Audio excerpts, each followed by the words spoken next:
I guess I have to come back and borrow more stuff now.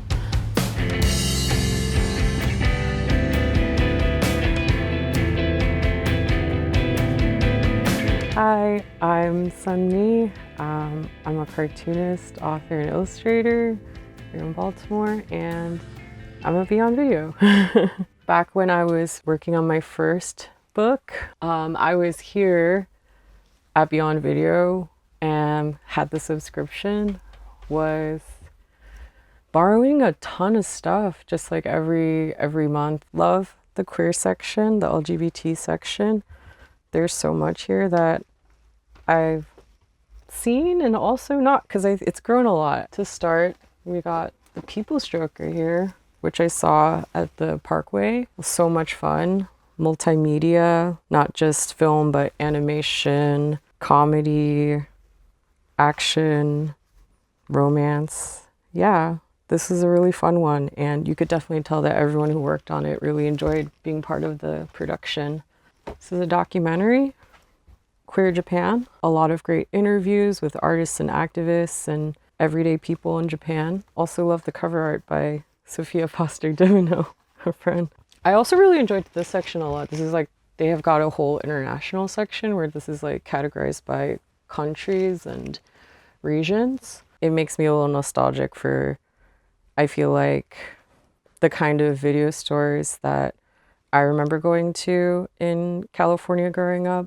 Dating a Vampire, film from Hong Kong. This was really fun. It was really cheesy, you know? Right next to it was another one that I pulled just out of curiosity from the title. It's called Dead Pigs. It's got like a really good, intriguing premise about like, there's a mystery about all these dead pigs that are floating down a river in this small provincial town in China. So this is a good one. Gregor Araki, another like queer icon of cinema. Doom Generation. It's a very intense, very hot film. Also a very intense kind of climactic scene at the end that really affects you. Next to him is Dario Argento.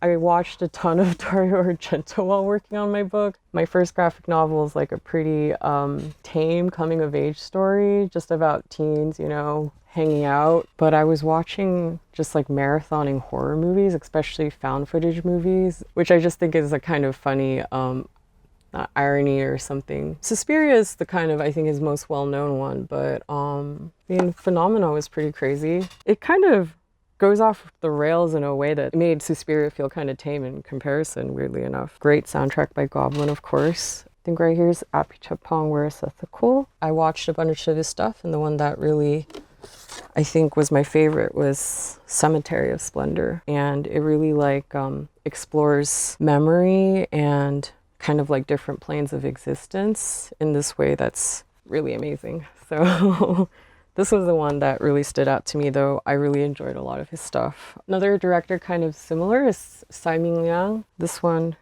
Goodbye Dragon Inn, is set in a movie theater, and so it's even playing this film Dragon Inn on the screen during the like, as you like watch this film of you're like watching a film of people watching a film. Well, a horror movie that stood out to me from childhood was One Missed Call. My two memories being that the kids at church were all like messing around, you know, setting their ringtone to it. And I had another group of friends who were like, let's watch the original Japanese version. It scared me so much that I couldn't dry my hair for like a month because I thought something was gonna come up behind me. Another really sweet queer film I see right here, We Are the Best. It's about like, you know, these three girls who kind of have this like tense friendship where they're exploring a lot of feelings in youth and just sort of, yeah, not conforming to a lot of societal expectations and gender norms. It's a really great one and takes place in Sweden. So the animation section towards the back in the same room with other genre like horror and action and stuff.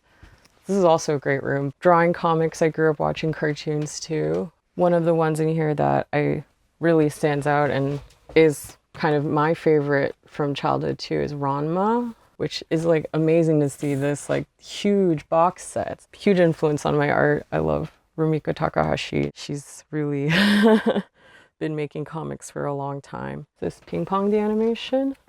This is a really, really great series too. really hits you with a lot of feelings about just sort of the whole nature of, yeah, competition and friendship and aspiring to things, but also kind of letting go because it's hard out here. Inu-oh. It's another one by same director as Ping Pong, actually, which is Masaki Yuasa. He's a really great director. You know, the music in it is amazing, and the animation, of course. Yeah, Masaki Yuasa, he's really someone to see a bunch of stuff by him. All of his stuff is good. Wow, just this section full of, in the romance section, all the movies that start with love in the name. It's like right here. It's like, maybe there's even more over here. There's Uncle Bunmi, the huge Uncle Bunmi poster. This art is so amazing. There's a lot of amazing art in just in the stairwell. Do you remember seeing this online, that they re-released this with the Criterion? Saving Face is definitely one of my favorites of all time. And again, the new art on this looks amazing. You know, queer rom-com, one of probably the first that really showcased two Asian American lesbians, which my book is also about, I guess. It's Asian American lesbians.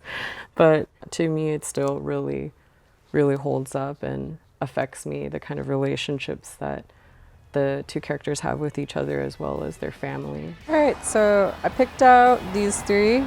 This one caught my eye in the LGBTQ section. It's a film called Beautiful Boxer, about a Thai kickboxer.